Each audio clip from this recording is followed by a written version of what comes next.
Hi, and thanks for joining me in my shop. I'm going to take another run at testing the crossover that you see in front of me, and what I've done is I've made some quote improvements in my shop setup.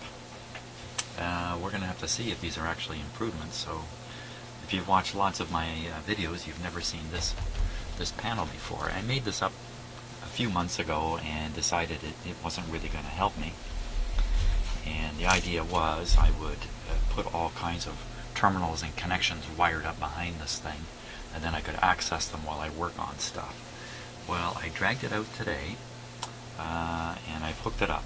And the reason is, during the crossover tests I was doing in the previous couple of crossover videos, I discovered that my little amp, which is sitting up here, just hasn't got the oomph needed to do the kinds of testing I was doing. And I discovered that, if you watched the last video, right towards the end, I discovered that it just isn't going to do the trick. So I decided to incorporate a much larger amplifier. And here, we'll take a look at it. It's down here. I do have a camera on it just for this purpose. So there it is there. You know what? This is my college amplifier. And you can see it's an Akai amplifier. And this baby is claiming to put out 120 watts per channel. And believe me, based on the weight of it, it might be true. It weighs a ton. It's got huge transformers in it. In fact, it's got two separate power supplies, one for the left channel, one for the right channel. So it's definitely a beast. Hums a little bit maybe, but it's a beast. And so what I've done is I've taken the output from here and the inputs from here and put them up on the panel we were just looking at a moment ago, up there. So you can see the speaker outputs are here. You can see I've got a speaker connected, and this other one is just going down towards the crossover.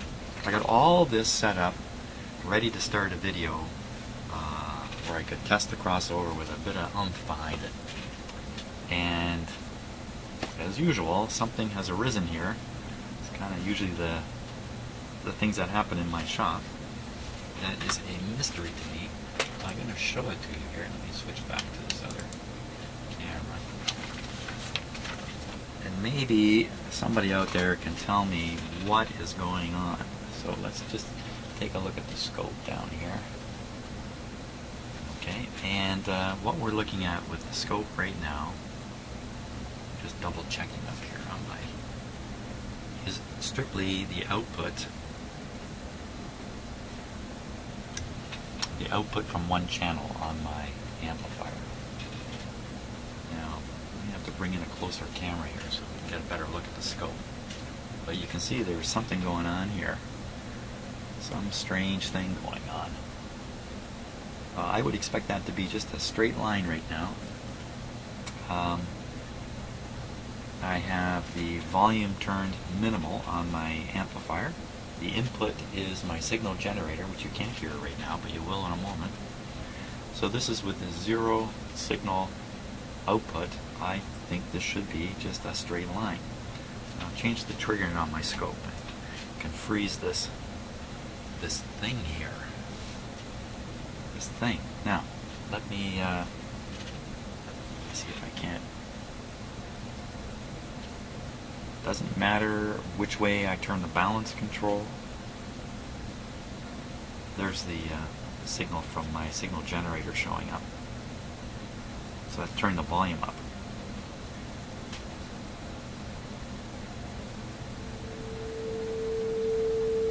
You can hear the signal coming out of the speaker over here. But you can still see this weird thing here. I'm still triggering on 60 cycles, so that's why it's drifting like this. If I just move it around, you can see what's happening there. So the signal generator is running close to a multiple of 60 cycles right now, which is why it's doing this. I've tried everything to figure out what this thing is. No luck. Let me make it a little bigger. And I'll see if I can trigger on whatever this is. No. Oh, there we are. It's triggering on these large pulses. I'll speed up my scope here. I'm going to put a better camera on it here. I'll just do it live. Just because I think it'll only take a moment to get it done. As soon as I figure out what I'm doing here. There we go. Yeah, it's just looking straight down on it. I'll swing this camera over here. It's just a little awkward here to get this set up. Right. There we go.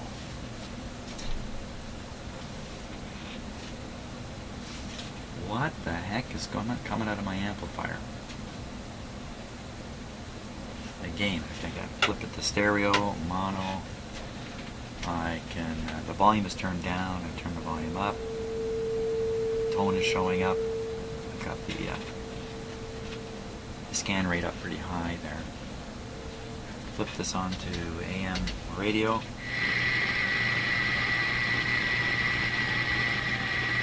So I don't hear anything in the speaker. I don't hear any of this. Which has got me pretty curious. Back over to the tone input. A bit of dirt on my volume control here. Well, this is kind of messing up my my intention, which was, oh, it's a little bright on the screen there, isn't it? There. My intention, of course, was to take a better look at the crossover, but now I'm caught up in this.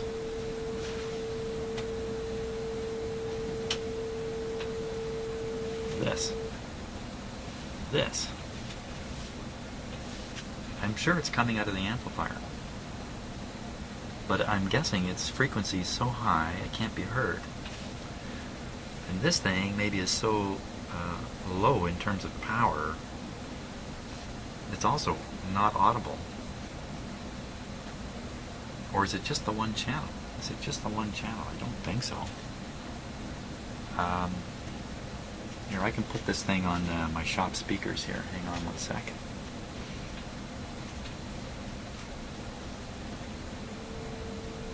Okay, the tone you're hearing is now coming out of a pair of speakers connected to both left and right channel. That's one. That's the other one. This means nothing right now. Sounds... I don't hear anything funny coming out of those speakers. I don't get it. I don't know, some kind of weird ground loop thing I've introduced into the deal here.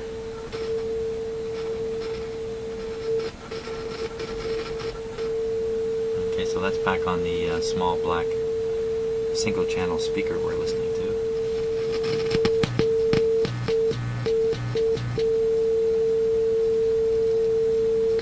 That hum is just coming out of the phono setting. It doesn't mean anything. Some dirty controls here. So, what am I to do about this now?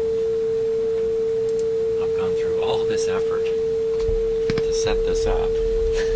At the last minute, I'm bonkered.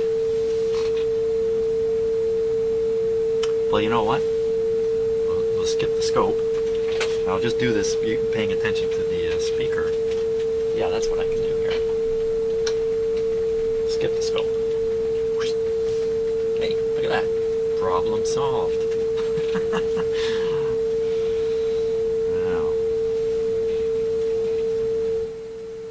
Turn down one microphone a little bit here so you're not getting too much of an earful of the tone.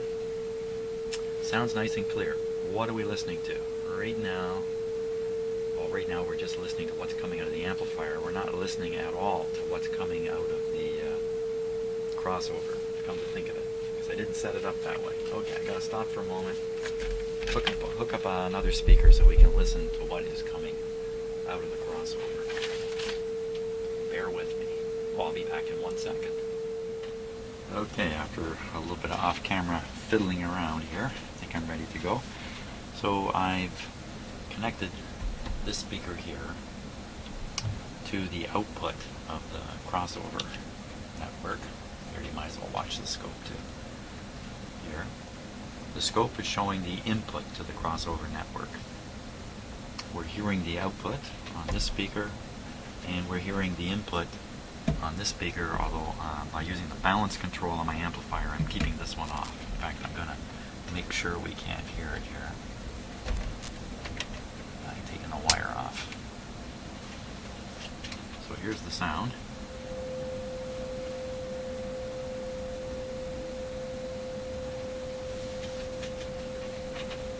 Give a little more volume.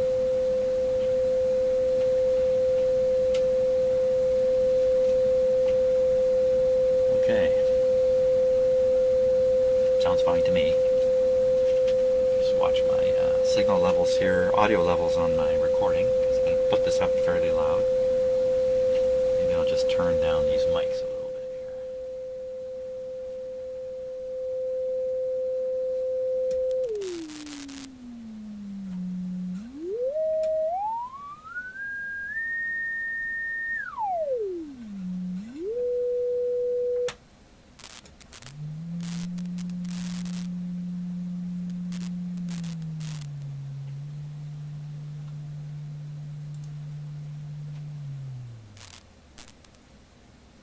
I can hear that way down there.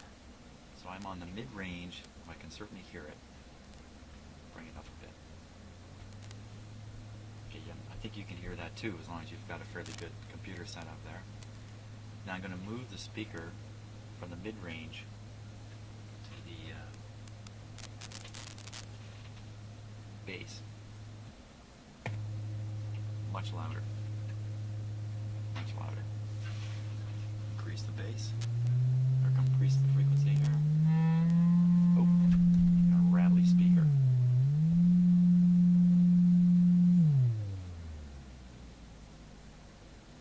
I can hear that. That's 50 hertz. I can hear. I can feel it in my hand. Go back to mid-range. You know, if it's there, it's so faint. It's not even worth talking about. So. Let's try the tweeter side of things here. It's a bit of a pun, isn't it? The tweeter side of things. Oh, can you even hear me? I got the volume turned down. I'll turn the volume back up on my microphones.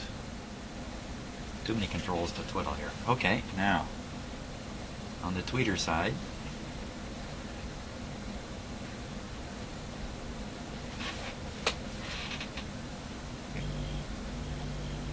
ooh, there's something getting through if I turn up the level way too high. Wow. That's coming out of the tweeter side of things.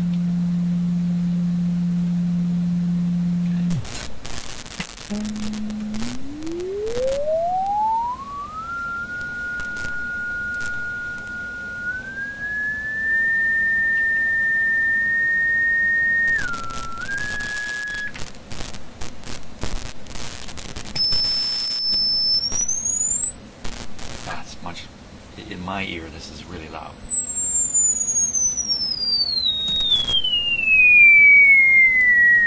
It's pretty loud in your ear, too.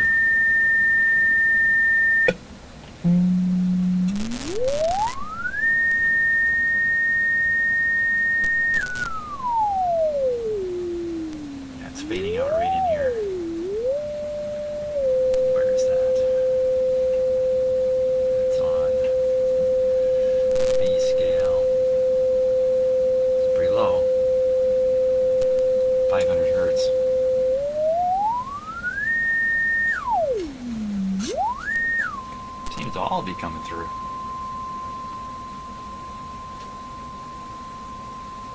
I'm hesitant again.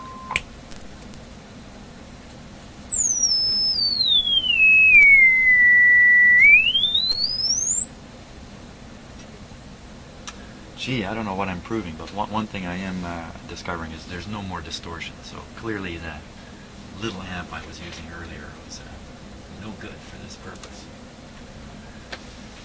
Well,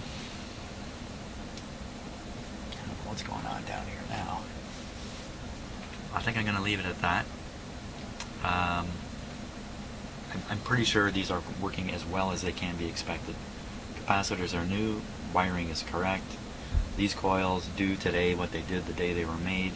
There's nothing that can happen inside them that's going to change anything. So I really, despite all this crazy testing, which may be more testing me and testing my equipment than it's testing this, I'm sure these are ready to go, and they're going to do the job they did originally, despite all this craziness. So cool thing is, it forced me to drag out this panel that I now have, and it should prove useful down the road, somewhere past that bundle of wires. This thing should prove pretty useful to me. Anyway, I'm going to leave it there. And boy, I'd really like any comments somebody might make about what I'm seeing coming out of my amplifier, what it's saying about the amplifier, and should I really do something about that? Maybe it doesn't really matter. I can't hear it anyway, so we can just see it on the scope.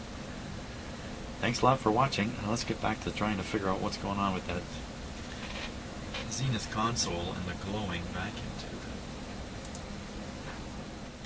Okay, one more thing I'd like to do about the crossovers is test all these capacitors I took out of it and see what they show. So let's do that. We'll start with these two smaller ones. These are 2 microfarad 25 volt non-polar capacitors.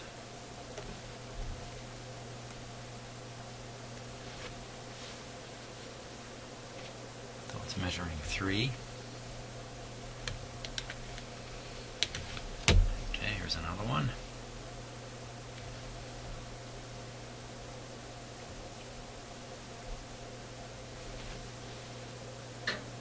Also measuring just about exactly 3. Now, these ones are all 50 microfarad capacitors, non-polarized. 80.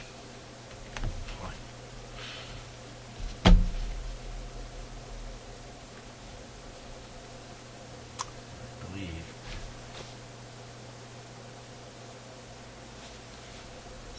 73.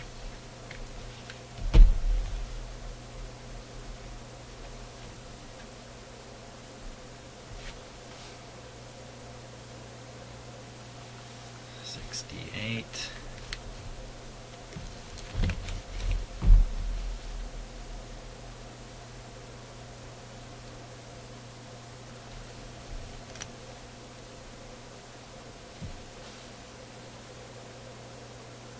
73. Okay, now there's something else I want to test. These are not in high voltage service, so the leakage is really not much of an issue. Whoops. Just leave it to your imagination as to what that was that just fell. So what I want to first test for, it might sound kind of weird, is voltage on these.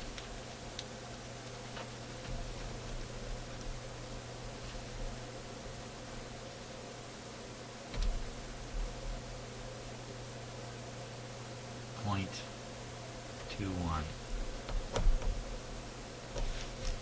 0.21.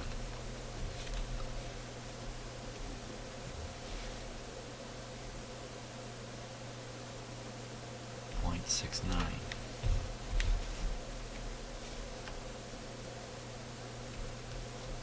This is remnants from the last test.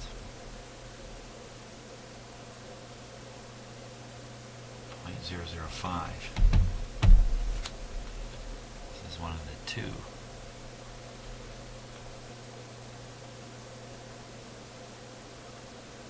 minus 0.03. It just depends which way I have the capacitor turned. Plus 0.03. Oops. I'm all mixed up now. Can't remember what I tested and what I didn't. 0.68. I was distracted momentarily, 0.19. Now the reason I'm doing this is, I believe from my experience, that when capacitors get some moisture in them, they start developing their own internal voltage. Brand new capacitor with no moisture in it shows a 0 when you do this test. It doesn't show a voltage, so interesting. I had a feeling those were working just fine. Maybe I can make one last comment in my own defense for all that messing around with the crossovers. Along the way, I did discover the problem with those phono jacks on the back of them. Those were definitely presenting a problem. So all the rest of it, the distortion, the buzzing sound, all that stuff, I don't think it had anything to do with the crossovers or the capacitors that were in it. But for sure, putting new capacitors in them is going to guarantee their operation. There just isn't any doubt at this point. And you know, if you are going to put a lot of time into bringing a receiver back up and all that kind of stuff, turntable, cartridge, everything, but there's something wrong in the crossovers, it's all kind of a waste of time. So I think it is worth checking these things out thoroughly. And if you haven't figured it out, if you're new to watching my videos, I'm really not here trying to teach anybody anything except myself. I'm really teaching myself